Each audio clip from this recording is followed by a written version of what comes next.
Red clip sports এর ভিতরে যে সকল স্কিমের ঘটনাগুলো চলতেছে সে ব্যাপারে বেশ কিছু গুরুত্বপূর্ণ স্ক্রিনশট ভাইরাল হয়। শুধুমাত্র স্ক্রিনশটই ভাইরাল হয় নাই, তারও পাশাপাশি ভিডিও কলের মাধ্যমে হুমকি দেওয়ার ঘটনা পর্যন্ত ঘটেছে। তোমাদের কাছে লাগতেছে কি তোমাদের খুব পাওয়ার। আমি বলি, বাংলাদেশে এমন কোনো জেল নাই যে আমার ঢুকাইব। ঠিক আছে, আমি জাস্ট এটা বলে দিলাম। আজকের এই ভিডিওতে মূলত রেড ক্লিপ স্পোর্টস এর যে সকল বিষয়গুলো রয়েছে সবগুলোকে একত্রিত করে দেখাবো, যাতে আপনারা সম্পূর্ণ বিষয়টিকে সহজেই জানতে পারেন। প্রথমে আপনাদেরকে দেখাবো লিখু তার পেজের ভিতরে কি পোস্ট করেছেন। তিনি প্রথমত তার পোস্টের ভিতরে সেই ভাইরাল স্ক্রিনশটটিকে শেয়ার করেন যেখানে মূলত 30 লক্ষ টাকা থেকে 30% স্পন্সরের নেওয়ার ঘটনা এবং 1 লক্ষ টাকা যে 10,000 করে প্রতি মাসে দেওয়ার কথা সেটি উল্লেখ রয়েছে, এবং এই শর্তটিকে দেওয়া হয় যাতে প্লেয়াররা কোথাও গিয়ে রেড ক্লিফের নামে কোনো প্রকারের মন্তব্য না করে। এই সকল স্ক্রিনশট গুলোকে প্রকাশ করার পাশাপাশি লিখু তার পোস্টের ভিতরে লেখে, রেড ক্লিফের লিডার আরসি আশিক যেখানে আমি 6 লক্ষ টাকা পাবো ওইখানে আমাকে 4,10,000 টাকা দিছে। লিখু তার পোস্টের ভিতরে আরো উল্লেখ করে এইভাবে যে স্পন্সরের ঘটনাটি ঘটেছে সেটিও নাকি প্লেয়াররা জানে না। মাঝখানে এই ব্যাপারে লিখু একটি পজিটিভ পোস্ট করলেও সেই পোস্ট সম্পর্কে সে বলে লিডার আশিক মূলত এই সকল ঘটনাগুলোকে সমাধান করতে চেয়েছিল এবং সেই পোস্ট নাকি তিনিই দিতে বলেছিলেন, কিন্তু পরবর্তীতে আবারও এই সকল পেমেন্টের বিষয়গুলো নিয়ে সে ঝামেলা শুরু করে এবং একটি ভিডিও বার্তা প্রকাশ করতে বলে। ভিডিও বার্তাটি এমন ছিল, আসসালামু আলাইকুম, আমি লিখু কিছু জিনিস পরিষ্কার করতে চাই। আরসি ওনারের সাথে প্লেয়ারদের কিছু বিষয় নিয়ে মনোমালিন্য হয়, পরবর্তীতে যা আলোচনার মাধ্যমে আমরা ঠিক করে নিয়েছি। এই বিষয়টিতে একটি দল অপপ্রচার চালানোর চেষ্টা করে যা কোনোভাবেই কাম্য নয়। রেড ক্লিপের ভবিষ্যতের জন্য শুভকামনা রইল। লিখুকে যখন এই টাইপের একটি ভিডিও বার্তা প্রকাশ করতে বলা হয় তখন তিনি এই ব্যাপারটিকে সরাসরি না করে দেন এবং এই সকল স্ক্রিনশট গুলোকে প্রকাশ করে দেন। লিখেও কিন্তু তার পোস্টের ভিতরে আরো একটি স্ক্রিনশট শেয়ার করে যেখানে মূলত জার্সি স্পন্সরের কথা বলা হয়েছে। এই ব্যাপারটি সম্পর্কে আমরা একটু পরে আলোচনা করব, তবে তার আগে আপনাদেরকে ডিকে গ্যাজেটস এর নতুন ওয়েবসাইট ডিকে গ্যাজেটস হাব সম্পর্কে পরিচয় করিয়ে দিতে চাই। আপনারা অবশ্যই জেনে থাকবেন আমাদের কিন্তু একটি গ্যাজেট ওয়েবসাইট রয়েছে যেখানে আমরা গেমারদের জন্য যে সকল প্রয়োজনীয় গ্যাজেট রয়েছে সেগুলোকে কালেক্ট করি এবং যাতে আপনাদের গেমিং এক্সপিরিয়েন্স আরো বেটার হয় সেই জন্য কাজ করে থাকি। রিসেন্টলি আমরা আমাদের পুরনো ওয়েবসাইট থেকে নতুন ওয়েবসাইটে শিফট হয়েছি। এটি আগের ওয়েবসাইট থেকে আরো বেশি অ্যাডভান্স এবং ইউজার ফ্রেন্ডলি। আপনারা যদি যান তাহলে সবগুলো অপশন আপনারা দেখতে পাবেন, প্রত্যেকটা প্রোডাক্ট সম্পর্কে আপনারা ডিটেল জানতে পারবেন এবং ইজি কয়েকটি স্টেপের মাধ্যমে আপনারা অর্ডার কমপ্লিট করতে পারবেন। আপনারা যখন এখানে অর্ডারগুলোকে কমপ্লিট করবেন তার বেশ কিছুক্ষণ পরে আমাদের অ্যাডমিন আপনাদেরকে কল দিবে এবং আপনাদের সাথে কথা বলার মাধ্যমে আপনার অর্ডারটিকে পাঠিয়ে দেওয়া হবে। সর্বোচ্চ আমরা 2 দিন সময় নিয়ে থাকি আমাদের প্রোডাক্টগুলোকে ডেলিভারি করার জন্য। এখানে কল দেওয়াটা অনেক বেশি গুরুত্বপূর্ণ, কারণ এই যে গত 1 বছর ধরে আমরা গ্যাজেট প্রোডাক্ট নিয়ে কাজ করতেছি সেক্ষেত্রে অনেকেই কি করেন ফেক অর্ডার করে থাকেন। তাই সেই সকল ফেক অর্ডারগুলোকে কনফার্ম করার জন্যই আমরা অবশ্যই আপনাদেরকে কল দিব এবং কল দিয়ে কনফার্ম হয়ে আপনাদেরকে প্রত্যেকটা অর্ডার সাবমিট করব। আমাদের নতুন ওয়েবসাইট আপনাদের কাছে কেমন লেগেছে সেটি অবশ্যই আমাদের কমেন্ট সেকশনে কমেন্ট করে জানাবেন। আর পাশাপাশি আপনারা যারা যারা ডিকে গ্যাজেটস থেকে সার্ভিস নিয়েছেন তাদের এক্সপিরিয়েন্স কেমন ছিল সেটি অবশ্যই আমাদেরকে জানাবেন। একই সাথে আমাদের জন্য দোয়া করবেন যাতে আমরা প্রতিনিয়ত আপনাদেরকে ভালো মানের গ্যাজেটস প্রোডাক্ট দেওয়ার মাধ্যমে আপনাদের গেমিং লাইফকে আরো বেটার করতে পারি।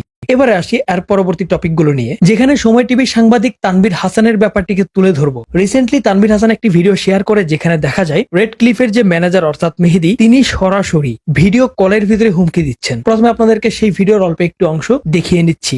বাংলাদেশে এমন কোনো জেল নাই যে আমার ঢুকাইব। ঠিক আছে, আমি জাস্ট এটা বলে দিলাম। আর কোনো হেডা মনে হয় যে কোনো নেতা হেরা এই করবো এই করবো। তোমার তো তুমগোর লাগতে এলাকা পারে যে তুমগোর ময়মনসিংহ শহর এলাকাতে তো। বাইরেও না তাইলে তো হয়ে যায়। আমি যদি চাই যে ময়মনসিংহ আইসা হেরো তোমার সাথে ফেস টু ফেস দেখা করবো, কিচ্ছু করতে পারবে না। এর লাগে তো আমি তো ডাইরেক্ট কইছি যে তোমার ময়মনসিংহ হেরো তোমার টাকা দেবো। তোমার তো কি লাগছে? ওটাই তো, তুমি আয়ো না, সমস্যা নাই তো, ওই সময় তো হইব। সমস্যা নাই। হাই রে তাহলে নাদিম, তোমরা ভালো দুইজনের টাকা তাহলে বুঝছো? পাচ্ছ না। তোমরা তাহলে তুমি ক্ষমতা দেখা টাকা তোমার লইও। বলে তুমি কেমন ওটা তোমার মা বাহে জানে বুঝছো? এই যে উপরে শোনো শোনো, দোলায়া আমি কথা তোমার কইলা প্রাপ্য শোনা টাকা, বলে। এই যে তুমি যখন কইছিলা সাইন দেওয়ার আগে আমার তুমি কথা বুঝাই বুঝো, দিছিলা যে ভাগ দিবা 5 ভাগ, ওই শোনো, সময় সাইন দেওয়ার আগে এক কথা কইলে এখন আমার হঠাৎ কথা করে কথা বুঝো। ঘুরা নিয়ে এক কথা আলাপ। তুমি কিরকম মানুষ ওটা তোমার যেদিন ওটা তোমার বাদ দাও, মায়ের আশিক ওখানে বাদ দাও। গেছিলাম না আমি ওইখানে বুঝছি বুঝছো? ওই যে উপরে যে ফাওয়াবাজি না, ফাওয়াবাজি ওটা বাদ কমায় দাও বাবা আশিক, রিয়েলিটি ওটা বাদ মাইন্ডা। দাও, ওটা না পাওয়াবাজি ওটা না। এলেই তো কল দিয়ে সব জায়গা করে দিলাম না, আচ্ছা আচ্ছা, তোমার আচ্ছা অ্যাকাউন্টটা কয়ে কিভাবে ফ্রিজ দাও। হয়ে যেতে পারে চেক দিও তো। আহারে, অ্যাকাউন্টটা ফ্রিজ হলে কি হইব? তোমার কি লাগছে? তোমার কি লাগছে যে অ্যাকাউন্টে কি স্টিল টাকা আছে? এই ব্যাপারে নানা জায়গা থেকে নানা ধরনের তথ্য আসলেও আরসি আশিক থেকে কিন্তু এখনো পর্যন্ত সরাসরি কোনো বার্তা আসে নাই। তবে তিনি রেড ক্লিপ স্পোর্টস এর অফিসিয়াল ফেসবুক পেজের ভিতরে একটি পোস্ট করেন, যেখানে তিনি উল্লেখ করেন 9 লক্ষ টাকা নিয়ে যে স্ক্রিনশট সেটি আপনারা দেখেছেন সেটি মূলত আরসি এর সাধারণ খরচ বহন করার জন্য তিনি মূলত একজন ইনভেস্টরের কাছ থেকে স্পন্সর নিয়েছিলেন। সেই ইনভেস্টর নাকি 2,80,000 টাকা রেড ক্লিপ স্পোর্টস এর পিছনে খরচ করেছেন এবং সেক্ষেত্রে তারা শর্ত জুড়ে দিয়েছিল রেড ক্লিপের আর্নিং থেকে তারা 30% নিবে। পরবর্তীতে যখন 30% দিতে প্লেয়াররা রাজি না হয় তখন ইনভেস্টরের সাথে কথা বলে তারা ব্যাপারটিকে 4 লক্ষ টাকার মধ্যে নিয়ে আসে। আর যেহেতু ইনভেস্টরের ডকুমেন্ট গুলো অনেক দুর্বল ছিল তাই সেক্ষেত্রে ইনভেস্টর 4 লক্ষ টাকায় রাজি হয়। একই সাথে ভিডিও বার্তা প্রকাশ সম্পর্কে সে লেখে, পূর্বের কথা অনুযায়ী প্লেয়ারদের টাকা বুঝিয়ে দেওয়ার কথা ছিল, 24 তারিখে কিছু টাকা বুঝিয়েও দেওয়া হয় এবং বাকি টাকা প্রসেসিং এর জন্য 31 ডিসেম্বর 2025 ডকুমেন্ট জমা দেওয়া হয়। তার ভাষ্য মতে যেহেতু একদল চাট্টকারিতার মাধ্যমে বিষয়টিকে বড় করতে চেয়েছিল তাই মূলত ডকুমেন্ট জমা দিয়ে প্লেয়ারদের কাছে একটি ক্লিয়ার স্টেটমেন্ট তিনি দিতে বলেন। অন্যান্য প্লেয়াররা সেটিকে দিলেও লিখু তার পক্ষ থেকে কোনো প্রকারের স্টেটমেন্ট দেয় নাই এবং আপনাদেরকে যেটি আগেও জানালাম ওই ভিডিও স্টেটমেন্ট দেওয়ার কথা বলার পরেই কিন্তু লিখু বাকি স্ক্রিনশট গুলোকে ভাইরাল করে। এই পোস্টের পাশাপাশি আমরা সরাসরি আরসি আশিকের সাথে কথা বলতে চেয়েছিলাম যে তার ভাষ্যটা কি। আপনারা যদি খেয়াল করে থাকেন এইভাবে অফিসিয়াল পেজের বাইরে কিন্তু আরসি আশিক থেকে কোনো প্রকারের কথা আসে নাই, তাই তার যে মূল বক্তব্যটা রয়েছে সেটি মূলত প্রকাশ করতে চেয়েছিলাম। এই ব্যাপারে আরসি আশিক রাজি হয়েছে এবং তিনি কিছুদিন পরে এই ব্যাপারে কথা বলবেন বলে জানিয়েছেন। আমরা আমাদের পক্ষ থেকে সর্বোচ্চ চেষ্টা করে যাচ্ছি যাতে তার সাথে যোগাযোগ করে তার যে পয়েন্ট অফ ভিউ রয়েছে অর্থাৎ তার কি কথা আছে সেগুলোকে তুলে ধরার জন্য। এবারে আসতেছি তারপরের টপিক অর্থাৎ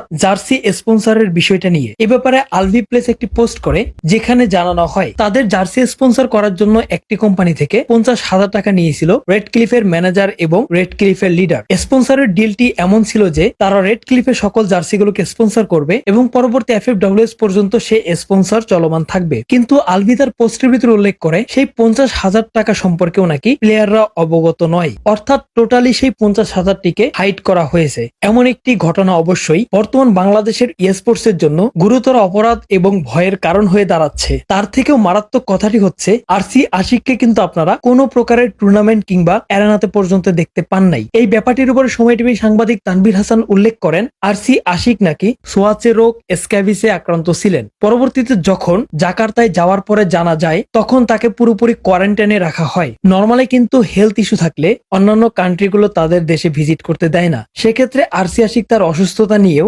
ব্যাপারটিকে লুকিয়েছে এবং তিনি জাকার্তায় পৌঁছে গিয়েছেন। যখন বিষয়টি টুর্নামেন্ট ম্যানেজমেন্ট জানতে পারে তখন তাকে কোনো প্রকারের টুর্নামেন্ট অংশগ্রহণ করতে দেওয়া হয় নাই, তাকে কোয়ারেন্টাইনে রাখা হয় এবং তাকে ব্যতীত অন্যান্য প্লেয়াররা সেই টুর্নামেন্টে অংশগ্রহণ করবে এই শর্তে টুর্নামেন্ট খেলতে দেওয়া হয়। এই হচ্ছে রিসেন্টলি পাওয়া রেড ক্লিপ স্পোর্টস এর স্ক্যাম সম্পর্কে সকল আপডেট। আশা করতেছি আপনারা একটি ভিডিওর মাধ্যমে সবগুলো বিষয় সম্পর্কে জানতে পেরেছেন। এই টপিক সম্পর্কে যদি আপনাদের কোনো কিছু মন্তব্য থাকে তাহলে সেটি অবশ্যই আমাদের কমেন্ট সেকশনে আপনারা কমেন্ট করে জানাবেন। ভিডিওটিকে এখানেই শেষ করব। যাওয়ার পূর্বে আবার মনে করিয়ে দিতে চাচ্ছি আমাদের যে ডিকে গ্যাজেটস এর নতুন ওয়েবসাইট সেটির লিংক কিন্তু ডিসক্রিপশন বক্সে দেওয়া রয়েছে। আপনারা অবশ্যই ডিসক্রিপশন বক্স থেকে আমাদের ওয়েবসাইট ঘুরে আসবেন এবং নতুন ওয়েবসাইটে কেমন এক্সপিরিয়েন্স পাচ্ছেন সেটি আমাদের সাথে শেয়ার করবেন। আজকের মতো এখানে বিদায় নিচ্ছি, দেখা হচ্ছে পরবর্তী ভিডিওতে। সে পর্যন্ত আপনারা সকলে ভালো থাকবেন, সুস্থ থাকবেন। বিদায় সকলকে, আল্লাহ হাফেজ।